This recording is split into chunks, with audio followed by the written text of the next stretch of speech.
Michael Mckinson, it's good to finally meet you. Yeah, hiya. It's You're good to be here. It's real good to be here. Yeah, you're the fighter that everybody wants to know a lot of. Heading into the Vergil Ortiz fight, but now, with that falling through, you got a new opponent, but people want to know about you, man. Oh no, I'm on the draw now, especially since Ortiz pulled out. But I'm here. I'm ready to put on a show. It's good to be here. It's a dream to, although I'm here and I've not got the guy I want. It's a dream to still be on the show, have my US debut. I'll get to impress the American audience. So I'm buzzing. I'm happy to be here. With the win, that'll still probably keep in the mix to fight Vergil Ortiz down the road. Is that what you kind of want, or Sure, how do you feel about that? Yeah, sure. I don't know if because he doesn't need me, does he? So I'm not gonna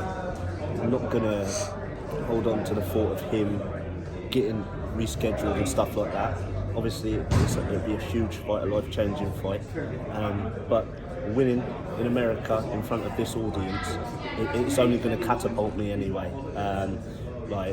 This is my big shot still, just because it's not Ortiz.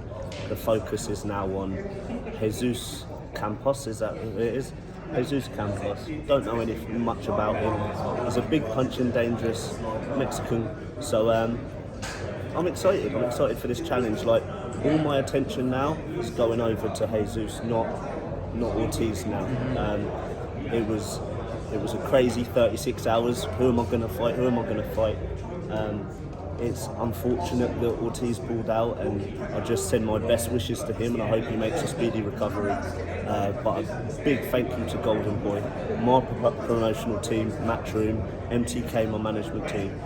Everything that they did in that 24 hours to keep me on this show, I'm ever so grateful. So my thoughts are not on Ortiz now. Wish him a speedy recovery.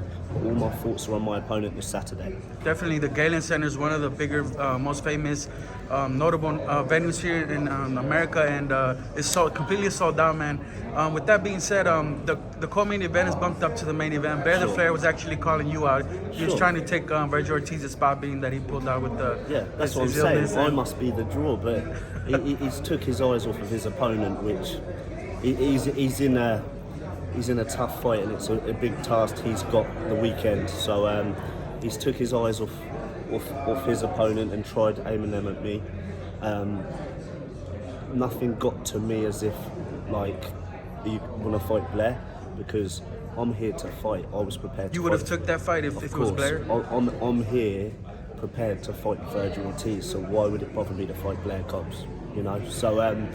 So yeah, I didn't reject anything. It didn't get as far enough to be able to get it offered.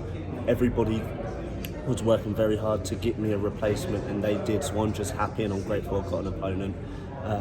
It could be a great fight in the future if he does want to fight me, but we've both got jobs to do, and like I said, my focus isn't on him. It's not on Ortiz, it's on Perez Campos. Obviously, you're focused on Vergil Ortiz, but and during his media day, Blair Cobbs said quite a few things, from going at Canelo to Jaron Ennis to Errol Spence Jr. He actually caught the attention of Errol Spence Jr.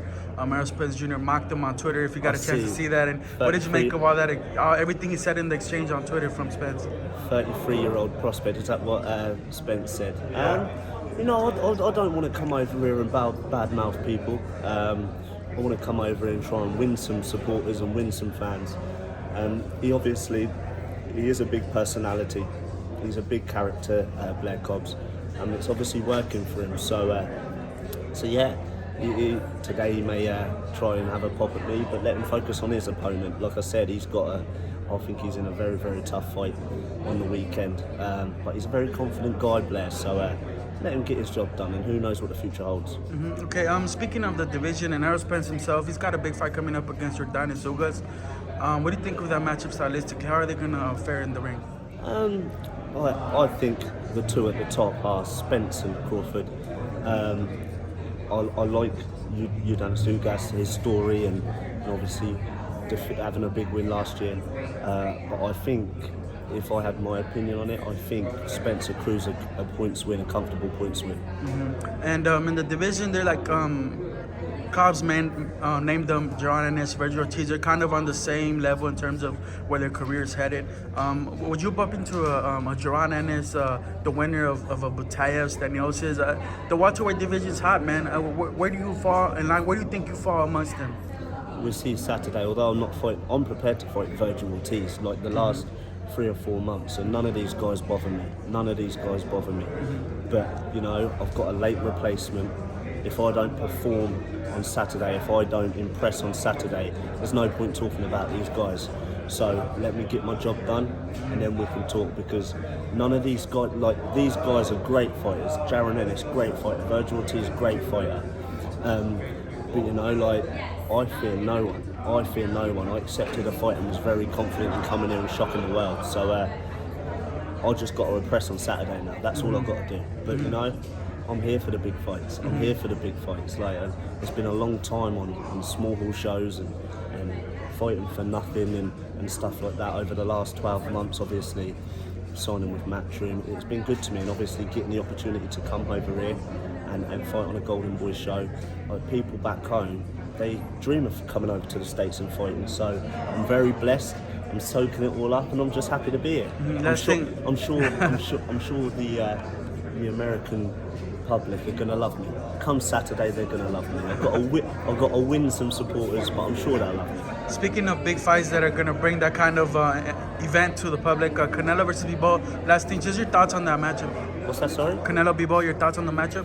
Yeah, of course. I don't think anyone beats Canelo, even at 175. I think he's a great fighter. I think the only person is better BF. I personally think that would stand a chance. I think Canelo's an unbelievable athlete. And Bivol, he's good, but his last fight he fought, is it Craig Richards in the UK was his last fight. And if he thinks he's an elite level fighter, it shouldn't have been that close, you know. So I think, although there's a size difference, I think Canelo has no problems. Last thing, tell the fans where do you follow you on social media, keep in contact with you. Yeah, follow the journey. Like I say, this is still the beginning for me. Mikey the Problem on Instagram, Mikey the Problem on Twitter. Follow the journey. I'm going to the top. Cool, appreciate you, Mikey. Thank you.